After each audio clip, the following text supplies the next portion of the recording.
Welcome back Nadreen. हमारी पानी के हवाले से गुफ्तगू जारी है। हमारे मेहमान हैं मार फ़राकत अली। पानी के बेहतर इस्तेमाल, इसको महफूज बनाने में तरक्याती इदारे क्या किरदार अदा करें?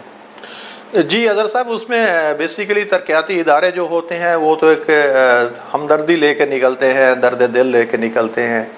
अब जो जिसको हम NGO का नाम देते हैं, अब NGO को अगर लेंगे उसकी ट्रू स्पिरिट होती है कि for the benefit of the society, for social welfare without any interest. अब क्या है कि जो हम पानी की पार्टिकुलरली बात करते हैं, क्योंकि आज का दिन उस हवाले से है, तो जो जितने डेवलपमेंट सेक्टर के लोग होते हैं, जो ऑर्गेनाइजेशन होती हैं, वो अपने एक लिमिटेड रिसोर्स के साथ आती हैं। अब वो काम तो कर रहे हैं। अब अगर हम सिर्फ पंजाब में देखें तो हमारा एक पंजाब डेवलपमेंट नेटवर्क है, वाटर पे ही है, तो उसमें आलमोस्ट कोई 40 इदारे, कम व बेश 40 इदारे उस पर शामिल हैं। वो सारे अपनी एफर्ट्स कर रहे हैं, तमाम अपनी प्रोग्रेस को उसमें शेयर करते हैं। अब उनको तो खुशी होती है क्योंकि उसका पर्सनल बेनिफिट किसी का नहीं होता, तो वो तो कोशिश कर रहे हैं उसमें। खैर गवर्नमेंट भी उनको सपोर्ट करती है, लेकिन बहुत सारी उनको इसमें आती हैं, ऑब्स्टेकल्स भी आते हैं, उसको इश्यूज भी आते हैं। उनको इम्प्लीमेंट करने के लिए डिफरेंट प्रोसेसेस गवर्नमेंट को जो है उसको अडॉप्ट करना पड़ता है। कोई NOCs होते हैं, उनको तमाम चीज़ें बतानी पड़ती हैं, तो डेफिनेट उनकी मुश्किलात होती हैं, लेकिन फिर भी वो कर रहे हैं। तो गवर्नमेंट भी खैर उनको सपोर्ट करती है। तो कोशिश सबकी यही है कि कम अज़ कम हम अपनी इस जनरेशन को तो पानी दे जाएँ और कुछ महफूज भी कर सकें। आपकी तंजीम पूरी दुनिया में काम करती है, वाटर एड। जी, हमसाया ममालिक से मवाजना किया जाए तो पाकिस्तान की क्या सूरत हाल है? आप पाकिस्तान में किस अंदाज में काम कर रहे हैं? साउथ एशिया रीजन की बात करें तो उसके हवाले से हम बहुत बेहतर हैं। अब डेफिनेटली जो बांग्लादेश है उसका भी इतना ज़्यादा इशू नहीं है कि उन्होंने भी काफ़ी ज़्यादा इस पर इक़दामात किए हैं। और हम नेपाल की बात करें तो उनके भी काफ़ी ज़्यादा उसमें इक़दामात हैं, क्योंकि वैसे भी वो हिली एरिया है, एक दूसरा मतलब सारा सी वाटर है, दूसरा हिली एरिया है। अगर हम भारत की बात करें या इंडिया की बात करें तो वहाँ भी काफ़ी ज़्यादा स्ट्रिक्ट लॉज मौजूद हैं जिसको ओबे करना पड़ता है तमाम सिटीज़न्स को। अभी मुझे एक रिपोर्ट में एक दोस्त, बल्कि अभी एक सेमिनार हो रहा था गवर्नर हाउस में, तो उसमें ये बताया गया कि इंडिया में आप कोई घर उस वक्त तक कंस्ट्रक्ट नहीं कर सकते जब तक आप रेन वाटर हार्वेस्टिंग का मैकेनिज़्म इंट्रोड्यूस नहीं करवाते। हालांकि इंडिया में शायद हमसे भी ज़्यादा बुरा हशर है पानी का, लेकिन उन्होंने इस चीज़ को टेकअप किया है। हम अभी तक, मुझे याद पड़ता है कि 2015 में हमारी रेन वाटर हार्वेस्टिंग की पॉलिसी बनने शुरू हुई थी। इसके लिए ख़ासकर लाहौर को टारगेट किया गया था कि इसमें जो भी बिल्डिंग बनेगी उसके रेन वाटर हार्वेस्टिंग के लिए हम एक मैकेनिज़्म इंट्रोड्यूस करवाएंगे, उसके रिजर्वायर टैंक्स बनेंगे। बट स्टिल टू डेट हमारे पास ऐसा कोई लॉ मौजूद नहीं है जिसके तहत हम उसको कर सकें। अब इशू सबके पास है। अब देखें लाहौर का वाटर टेबल भी हर साल 3 फीट तक डिप्लीट हो जाता है। यहाँ पे एक मंसूबा था कि जिसके तहत हम ग्राउंड वाटर को नहीं लेंगे, हम ग्राउंड वाटर रिचार्ज करेंगे। अब रिचार्ज करने के लिए हमारे पास बाईलॉज मौजूद है, लेकिन उसकी इम्प्लीमेंटेशन नहीं है। आप इंडस्ट्रियल वाटर को देख लें, मतलब वो ट्रीट नहीं होता। हम एज इट, बहुत सारी ऐसी रिपोर्ट्स हैं जिसमें पता चलता है कि वो एज इट इज़ इंजेक्ट कर दिया जाता है वापस ज़मीन में, जिससे क्या होता है कि वो आपका जो पानी मौजूद भी है वो भी कंटेमिनेट हो जाता है।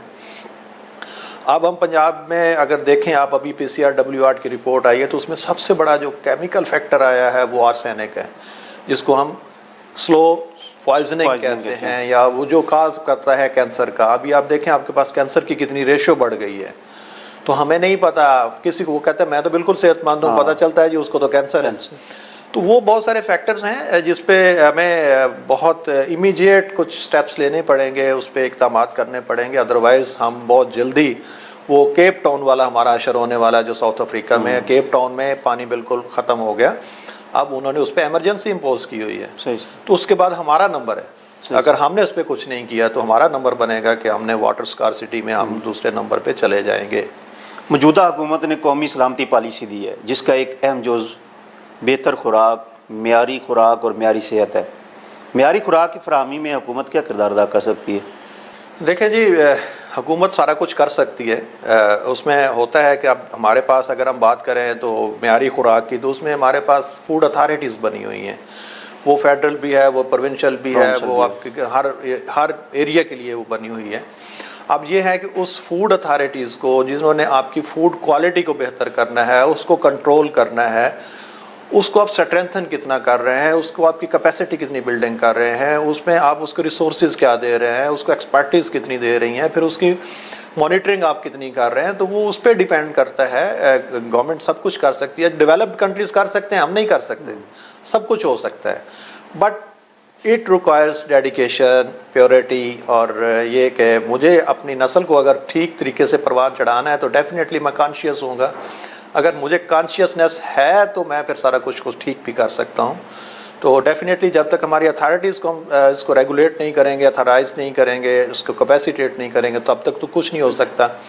अगर उसको हम थोड़ा सा बैकअप कर दें और उसको स्ट्रेंथन कर दें तो वो सब कुछ हो जाएगा। मेयारी खुराक भी मिलेगी आपको उसमें, मतलब जिसमें हम पानी की बात कर रहे हैं, बाकी सर्विसेज बहुत ही हैं जो हर चीज़ ठीक मिलेगी। बुनियादी जिम्मेदारी तो एक इंसान की अपनी है ना। हमारा मज़हब भी तलकीन करता है कि सफाई का सफाई निस्फ़ ईमान है। तो एक इंसान क्या कर सकता है एक बेहतर खुराक और बेहतर पानी इस्तेमाल करने? देखें अदर साहब, आपने फरमाया कि सफाई निस्फ़ ईमान है।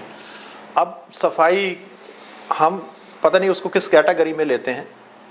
आपकी खुराक भी सफाई है, खुराक में सफाई है। आप पानी पीते हैं तो वो भी सफाई में आता है कि कितना साफ़ पानी पी रहे हैं। आप दूध पी रहे हैं तो वो भी सफाई में आता है कितना अच्छा दूध पी रहे हैं। कोई आपकी रोटी है तो उसमें भी देखें कितनी प्योरिटी है। आपके घर का एनवायरनमेंट है तो वो कितना प्योरीफाई है, वो कितना साफ़ सुथरा है। आप अपने जिस्म को देखें तो वो कितना साफ़ सुथरा है। मसला ये है कि हमारे पास अवेयरनेस नहीं है, हमें एहसास नहीं है। मैं ये तो समझता हूँ कि मुझे अच्छी चीज़ मिलनी चाहिए, लेकिन मैं कहता हूँ कि दूसरे को छोड़ें यार, मुझे अच्छा मिल जाए। हर बंदा इसी में लगा हुआ है। मैं कभी हमारी एक कलेक्टिव जो थिंकिंग है, एक इज्तिमाई सोच हमारी कभी भी नहीं रही कि मैं अच्छा हूँ या दूसरा अच्छा होगा तो मैं ऑटोमेटिकली अच्छा हो जाऊँगा या वो मेरे लिए बेनिफिट करेगा। लेकिन ये मैं बदकिस्मती कहूँगा इसको कि हम अपने इस्लाम को हर जगह पे हम उसको टैग कर देते हैं। इस्लाम को जहाँ भी कोई बात आती है मेरे नफ़ा की या मेरे नुकसान की, सबसे पहले मैं रिलीजन को लेके आता हूँ कि मेरे इस्लाम ने ये कहा। भाई इस्लाम ने तो कहा, आपने इस्लाम पे अमल कितना किया है? तो जब हम उस पर अमल करना शुरू कर देंगे, Islam is code complete code of life है ना। तो जब हम उस पर अमल करेंगे, जब अल्लाह मेरे ने एक दे दिया है, हमें एक गाइडेंस दे दी है, कुरान मजीद नाजिल कर दिया है, मेरे नबी की सुन्नत है हमारे पास, तो हम अगर अपना एहसास करता हूँ तो साथ वाले का भी एहसास करना पड़ता है ना मुझे, अगर इस्लाम पे जाए तो अगर हम उस पर अडॉप्ट करेंगे तो इंशाअल्लाह हर चीज़ बेहतर हो जाएगी, इंसान तरक्की भी करेगा, हम भी उन्हीं ममालिक में शामिल हो जाएंगे बहुत जल्दी इंशाअल्लाह। मार साहब, ज़ेर ज़मीन पानी की क्या सूरत हाल है और हुकूमत वक्त इस हवाले से क्या किरदार अदा कर रही है, और इस सारी जो बहस है आप इसको किस तरह कंक्लूड करेंगे? जी अदर साहब, बेसिकली मैं पहले भी इसमें अर्ज़ कर चुका हूँ कि हमारा जो ग्राउंड वाटर है इसकी काफ़ी ज़्यादा अभी हम एडवर्स सिचुएशन की तरफ जा रहे हैं। क्योंकि आप अगर देखें हमारे पास लाहौर में सिर्फ कोई 500 ट्यूबवेल्स लगे हुए हैं वासा के। पानी तो सारे ले रहे हैं, सारा पानी निकल ही रहा है ना, कहीं हम उसको वापस तो नहीं दे रहे। आप देखें कि हमारे पास एग्रीकल्चर के मुझे अंदाज़ा नहीं है, ऑलमोस्ट कोई 10,000 के राउंड अबाउट हमारे ट्यूबवेल्स लगे हुए हैं सिर्फ पंजाब में। वो पानी ले रहे हैं ना, कहीं दे तो नहीं रहे। कितनी आपकी वाटर फैक्ट्रीज है, वो पानी ले रही हैं, दे कहीं नहीं रही। ठीक है, अब हमारे पास हर चीज़ मौजूद है लेकिन हमें उस चीज़ का एहसास नहीं है। मैं अभी जो हमारा वाटर कमीशन बना है अंडर पंजाब वाटर एक्ट 2019, उसमें क्या है कि उसमें उन्होंने कहा है जी आप जितना पानी लेंगे उसके अगेंस्ट आप पे करेंगे टैक्स। जो हमने ववेला कर दी जी टैक्स पड़ेगा हमें। वो भाई जब मैं 600 रुपये का घंटा बेच रहा हूँ तो क्या मैं उसके 50 रुपये टैक्स नहीं दे सकता? ज़मीन को वापस पानी नहीं कर सकता मैं? वो तो मेरा हक हो गया कि पानी मैं ले रहा हूँ, अब मैंने वापस नहीं देना, वो पानी तो निकल रहा है, मुसलसल निकल ही रहा है ना। तो इस वक्त हमारे यहाँ जो अंडरग्राउंड वाटर टेबल है वो बहुत ज़्यादा डिप्लीट हो गई है, बहुत उसके काजिज़ हो रहे हैं। अब क्या होता है कि जब आपका पानी ख़त्म हो रहा होता है तो वो आपके लिए आफात लेके आता है। आपका जब ज़मीनें बैरन हो जाएंगी, आपके ज़लज़ले वगैरह आते हैं, डिफॉरेस्टेशन शुरू हो जाएगी, ग्लोबल वार्मिंग शुरू हो जाती है। तो आप देखें जहाँ पे पानी नहीं है या पानी की सूरत हाल ख़राब है तो वहाँ की पॉपुलेशन क्या हशर होता है। तो अब ख़ासकर ये सैलिनिटी एरियाज़ को देख लें, जब पानी ज़्यादा आप निकाल लेते हैं तो उसमें सैलिनिटी शुरू हो जाती है जिसको हम कलर कहते हैं। तो अल्टीमेटली वो तबाही की तरफ ही हम जा रहे हैं। मार साहब आपका बहुत शुक्रिया, आप हमारे प्रोग्राम में तशरीफ़ लाए। तो नाजरीन, मैं एक बार फिर कहूँगा कि पानी ज़िंदगी है। अगर आपने ज़िंदगी को बचाना है तो पानी को बचाएं। इजाज़त दीजिए, अल्लाह हाफ़िज़।